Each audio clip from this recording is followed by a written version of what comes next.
এই মুহূর্তের সবচেয়ে বড় খবর, আরজিকর কাণ্ডে সিবিআইয়ের হাতে গ্রেফতার হলেন সন্দীপ ঘোষ। এই মুহূর্তের সবচেয়ে বড় খবর, আরজিকর কাণ্ডে সিবিআইয়ের হাতে গ্রেফতার হলেন সন্দীপ ঘোষ।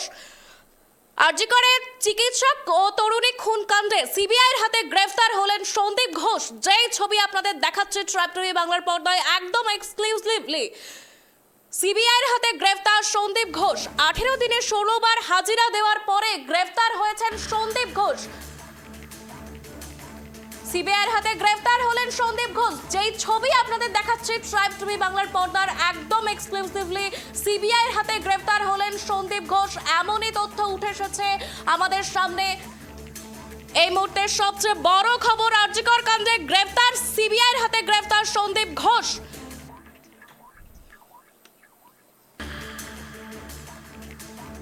আর এই বিষয় নিয়ে আমরা আরো আপডেট নেব। সঙ্গে রয়েছে আমার সহকর্মী সত্যজিৎ পাল। সত্যজিৎ, দেখো এই বিষয় এই মুহূর্তে যেমন আরজিকর কাণ্ডে, তিলোত্তমা খুন কাণ্ডে যে সন্দীপ ঘোষ ইতিমধ্যে গ্রেফতার হয়েছে, এই বিষয় ঠিকই জানতে পারা যাচ্ছে। বিস্তারিত কি আপডেট রয়েছে? দেখো, একদমই তাই। যদি প্রথমে বলি যে এই আরজিকর হত্যাকাণ্ড, চিকিৎসক হত্যাকাণ্ডের তদন্তভার পাওয়ার পরে সিবিআই প্রথম থেকেই কিন্তু সন্দীপ ঘোষকে কিন্তু বারবার তলব করেছে। আমরা জানি আজ অর্থাৎ 18 দিনের মধ্যে 16 বার কিন্তু একটানা তলব করেছে সন্দীপ ঘোষকে। এছাড়াও সন্দীপ ঘোষের বাড়িও কিন্তু সার্চ করেছে সিবিআই। ফলে সন্দীপ ঘোষের বিরুদ্ধে কিন্তু একটা কড়া নজর সিবিআইয়ের ছিল। এবং অবশেষে আজ 16 দিন পর, 16 দিনের মাথায় যখন নিজাম প্যালেসে অর্থাৎ সিবিআই দপ্তর যখন হাজিরা দেন সন্দীপ ঘোষ, এবং দীর্ঘ জেরার পর সন্ধ্যেবেলা আমরা দেখতে পাই গ্রেপ্তার করা হয় সন্দীপ ঘোষকে। কে সন্দীপ ঘোষ? কারণ এই সন্দীপ ঘোষ ছিলেন আরজিকর হসপিটালের প্রাক্তন অধ্যক্ষ।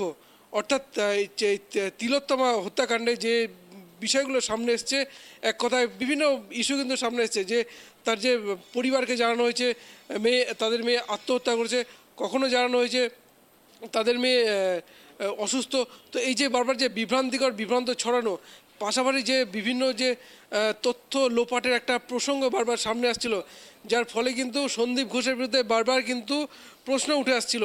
এছাড়া আমি যেটা বলবো তোমাকে, দেখো আক্তার আলী, যিনি প্রাক্তন সহ অধ্যক্ষ ছিলেন, সে আক্তার আলী কিন্তু অভিযোগ করেন যে সন্দীপ ঘোষের বিরুদ্ধে এই আরজিকর হসপিটালে আর্থিক দুর্নীতির, যার ফলে কিন্তু সেই তদন্তভারও গেছে কিন্তু সিবিআইয়ের হাতে। যার ফলে একদিকে যেমন চিকিৎসক হত্যাকাণ্ড, ধর্ষণ এবং খুন তো রয়েছেই, পাশাপাশি রয়েছে এই আর্থিক দুর্নীতি। সুতরাং দুটো তদন্তভারই দেওয়া হয় সিবিআইয়ের হাতে।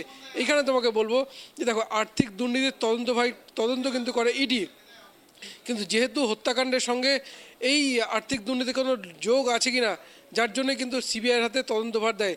এবং সিবিআই তদন্ত হাতে পাওয়ার পরে কিন্তু বারবার ঝাঁপিয়েছে। আমরা জানি সন্দীপ ঘোষকে 18 দিনের মধ্যে 16 দিন একটানা কিন্তু জেরা করলো।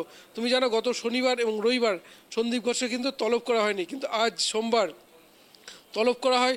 সন্দীপ ঘোষ হাজিরা দেন এবং তাই কিন্তু গ্রেপ্তার করলে। একটা মিম কিন্তু বারবার ছুটে ঘুরে বেড়াচ্ছে সোশ্যাল মিডিয়ায়। দেখো যে সন্দীপ ঘোষ হয়তো সিবিআই চাকরি পেয়ে গেছেন, সকালে যাচ্ছেন সন্ধ্যেবেলা ফিরে আসছেন, মানে একটানা 15 দিন যে যাতায়াত জানিয়ে কিন্তু জনমানুষে কিন্তু একটা কিন্তু মিম তৈরি হয়েছে, যার ফলে কিন্তু আজকের গ্রেপ্তারি সেই মিমে কিছুটা হলেও ভাটা পড়লো। কিন্তু আমি তোমাকে বলবো, দেখো সন্দীপ ঘোষের গ্রেপ্তার ছিল সময়ের অপেক্ষা। কারণ যে পরিমাণ অভিযোগটা উঠে এসেছিল যে চিকিৎসক যখন ধর্ষণ এবং খুন হন, তাদের পরিবারকে জানানো হয় তাদের মেয়ে আত্মহত্যা করেছে। পাশাপাশি এই যে তার যে জিডি করা হয় সকাল 10টায়, এছাড়া তার যে পোস্টমর্টেম পরে সৎকার, শ্মশানের দেহ সৎকার এবং তারপর এফআইআর। ফলে এই যে বারবার এই যে প্রসঙ্গগুলো, যে সৎকারের পরেই বা এফআইআরটা কেন করা হলো, তাহলে এই কোনো কিছু তথ্য প্রমাণ লোপাটের একটা চেষ্টা, এই বিষয়টা কিন্তু সামনে আসছিল। আর যেহেতু আরজিকরের অধ্যক্ষ সন্দীপ ঘোষ, ফলে এফআইআর দেরি কেন, এই প্রসঙ্গটা কোনো মতে এড়িয়ে যেতে পারেন না সন্দীপ ঘোষ। পাশাপাশি আর্থিক দুর্নীতির অভিযোগ তো আছেই। ফলে সন্দীপ ঘোষের গ্রেপ্তার কিন্তু ছিল সময়ের অপেক্ষা। এবং বিভিন্ন মহল থেকে কিন্তু সিবিআইয়ের উপর চাপও আসছিল। তুমি জানো রাজ্যের শাসক দল তৃণমূল কংগ্রেস, তারা কিন্তু বারবার দাবি করে আসছে যে সন্দীপ ঘোষ যখন আরজিকরের প্রাক্তন অধ্যক্ষ, এবং তিনি এই গুরুত্বপূর্ণ পদে ছিলেন, সুতরাং তার যে এই যে তথ্যপ্রমাণ লোপাটের যে অভিযোগটা উঠে এসছে, যেখানে আমরা দেখেছি সেমিনার রুমে অসংখ্য মানুষ ঘুরে বেড়াচ্ছে ইনভেস্টিগেশন চলার, অর্থাৎ দেহ থাকাকালীন। সুতরাং এই বিষয়গুলো কিন্তু বারবার সামনে এসেছে, যার ফলে কিন্তু চাপ বাড়ছিল সিবিআইয়ের ওপরে। এবং পাশাপাশি আরও বলবো যে এই তদন্ত কিন্তু চলছে কোর্ট মনিটরিং অর্থাৎ সুপ্রিম কোর্টের তত্ত্বাবধানে তদন্ত চলছে। সুতরাং একদিকে যেমন জনমানুষের চাপ আছে, পাশাপাশি রাজনৈতিক চাপ রয়েছে, পাশাপাশি সুপ্রিম কোর্টের চাপ রয়েছে। ফলে তদন্তে কিন্তু বারবার কিন্তু গতি বাড়িয়েছে সিবিআই। আমরা জানি ইতিমধ্যে কিন্তু সন্দীপ ঘোষ সহ বেশ কয়েকজনের পলিগ্রাফ টেস্ট করেছে সিবিআই, এবং অবশেষে আজ দেখা গেল গ্রেপ্তার করলো সন্দীপ ঘোষে। কিন্তু আরেকটা জিনিস বলবো, দেখো এই যে আরজিকর হসপিটালে, এখানে কিন্তু ইডি ঢুকে পড়ার যে কোনো সময়ের অপেক্ষা। তার কারণ আমরা যদি দেখি যে এই যে আর্থিক দুর্নীতির অভিযোগ করা হয়েছে, কারণ আর্থিক দুর্নীতির তদন্ত করে কিন্তু ইডি।